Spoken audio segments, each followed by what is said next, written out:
Thank you, Claire. So the first, oh, there we go, fantastic. I thought there was a test there for a Cornish cousin to try and work the IT, pointing effectually at the screen.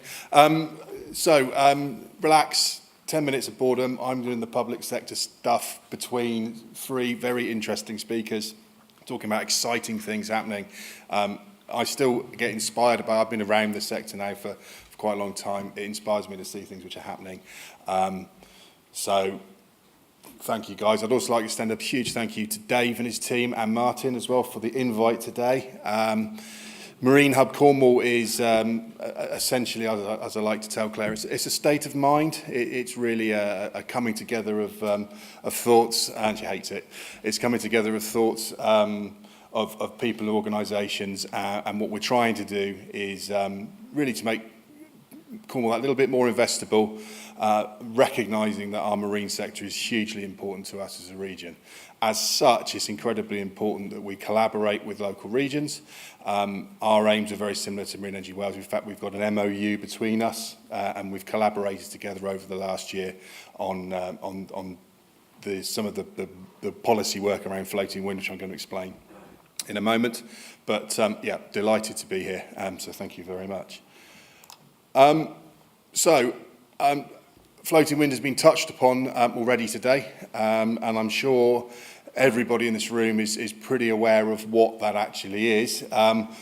But just to sort of set the scene, we're talking about offshore wind. Rather than it being on a fixed foundation, it's being on a floating foundation. It potentially, at the moment, is principles which come from the oil and gas industry. We've got spar buoys, semi-subs, tension-led platforms, barges, and there are some developers in the game, I suppose. They're a little bit further ahead. In fact, could be considered to be at a sort of investable, bankable stage. So I'm sure we've all heard of Equinor, Statoil as was, who run the Hywind project up in Scotland. That's a spar buoy foundation, so it's about 70-metre draft from memory. We have Principal Power, who have got deployments in Portugal and also in Scotland. They recently deployed a 2-megawatt turbine at the Kincardine project. More about them, I think, coming up shortly. And then we've got EDL deployed to Saint-Méry in France, which is essentially a barge, concrete barge type construction. So there are, these are all sort of post-prototype. They're turbines, you can get warranties, warranted power curves, and so what we're starting to see as a local region is interest from investors, and that's kind of where I guess Cornwall Advisory LEP and Cornwall Council are starting to take note. There's an investable opportunity, so hence we've got ourselves involved. So there's been a lot of work done recently on floating wind and the potential for it for the UK. I'll reference the Offshore Renewable Energy Catapult's macroeconomic impact document, which is an excellent read. It really does sort of drive home the opportunity in terms of our export potential.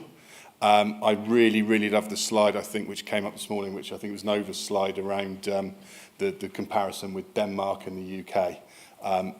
That I can really buy into that, and as I say, I recommend a read because I think that lays it out, and it does specifically call out the southwest region as a real area for potential for deployment.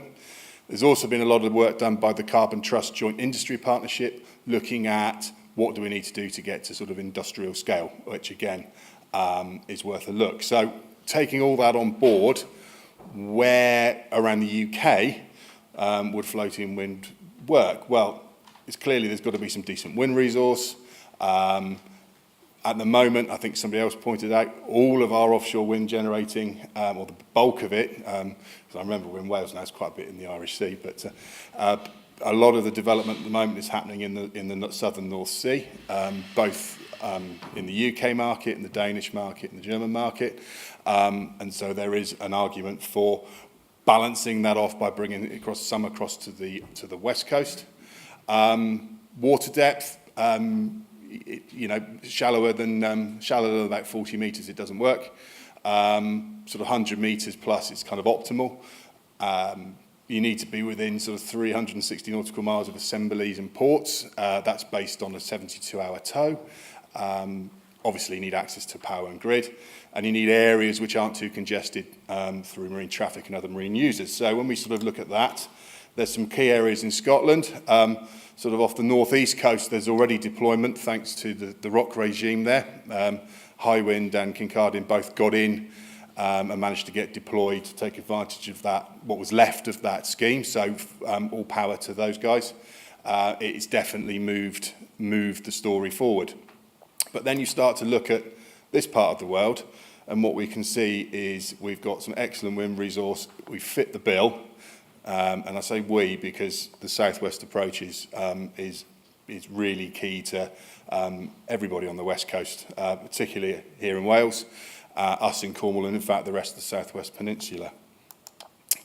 So what are the opportunities? Well, we can look at the sort of the differences between floating offshore wind and fixed offshore wind. And I'm not going to read those out because I don't believe read off slides, but there's clearly an opportunity for this technology to form part of the UK's low carbon future in exactly the same way as the marine energy, tidal stream, tidal range, wave. There's a real opportunity to form part of a low carbon future. It is absolutely essential. I too read the stories around the problems that nuclear is facing. There is going to be there's going to be a shortage of capacity. We've got to get this right, and everything. Cornwall, by the way, has announced a climate change emergency and is now putting together a climate action plan to hit zero carbon by 2030. I hear the oil and gas companies are quaking in their boots when they heard that, by the way. So we're on the case. But almost as importantly, we talk about the opportunity might be for a UK supply. We're not the only show in town. Clearly, the French are all over this. There are huge opportunities in the US. There's some very interesting stuff going on with leases off the east coast of the States and the west coast of the States, the Far East, Japan. They can't really do fixed wind because the water's too deep. So if they want to have offshore wind as part of their mix, they need to look at floating technology. So huge potential export opportunities if we get it right. For us to go from where we are today to a point where you're at a cost of energy comparable with fixed offshore wind, there's work to do. It's work around moorings and anchors, around dynamic cables, around scaling, around processes, ships, etc. and so forth. I'm not making that up. You can read all that for yourself in the Carbon Trust's joint industry reports. But what that means is that we've got a huge global opportunity as a nation to develop the key industrialization processes and export that to the world. Essentially, if we look at the current turbine and foundation leaders, Norwegian, US/Portuguese, we've got an opportunity to take that and turn it into a product. We can be the Japanese for the 21st century. Why not? It's just a thought. But clearly that's a huge opportunity for us and for everybody else. I think in a utopian world, you've got an industrial gigawatts of power off the west coast leading to huge infrastructure improvements to support it. And ideally, you've also got global leading companies that are expanding and growing by exporting their key skills and opportunities. It's a multi-layered opportunity, and clearly from an economic growth perspective, something that we're very keen to play a part in. So we pulled together a sort of loose confederation, I suppose, of local LEPs, Marine Energy Wales, Catapult, both locally and in Scotland, and have been looking at how can we help move this forward. We've run a series of seminars and produced some thoughts which we put into a submission to Claire Perry, the Energy Minister, back in the autumn, with some recommendations around looking at government's frameworks, looking at revenue models, revenue subsidies, working with the Crown Estate. I was delighted that she came back and said, yeah, absolutely, move forward with this. It might be she was distracted by something. No, they're a bit busy in Westminster at the moment anyway, but we'll take it and we're running with it. So a couple of key things, governance and leadership framework. So what have we done? Well, it's already been referenced. We have worked with our UK and other colleagues in Scotland to help propose a make-up of a task force to look at floating offshore wind, which we did after our most recent seminar held down in St Austell, which Martin represented this organisation at. We need a clear policy commitment, so we're working with industry. I say we, this is this loose confederation of which the Cornwall LEP is playing a major part, drawing on our ministerial submission. Communication strategy, absolutely key. I think it was touched on earlier on. Bayes always says, what is it you want? You need a coherent and coordinated voice. I would suggest, and it's thanks to people like Christoph and Sue in particular, that that's what we have now. I hear a coordinated, clear voice coming out of the industry, and it's absolutely key that we continue to collaborate and work together to make sure that we always do that, because they do listen.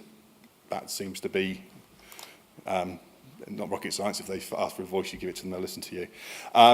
It's been touched upon already. I won't go into it, but because Christoph very described it very well this morning, but around the flexible revenue support mechanism, and then a pipeline of offshore opportunities. Absolutely key. There needs to be clear visibility of where we're headed in terms of the global opportunity, the regional opportunity, the national opportunity, for us to unlock development expenditure, both in projects but also for the supply chain, who need to step up to the mark and start to answer some of those industrialisation questions. So we need to build that pipeline, we need to provide investor confidence. So if we get it right, and to finish, I think, and I'm probably not alone, that if we get it right, the floating offshore wind could really do for the west of the UK what fixed offshore wind has done for the east of the UK. Thank you very much.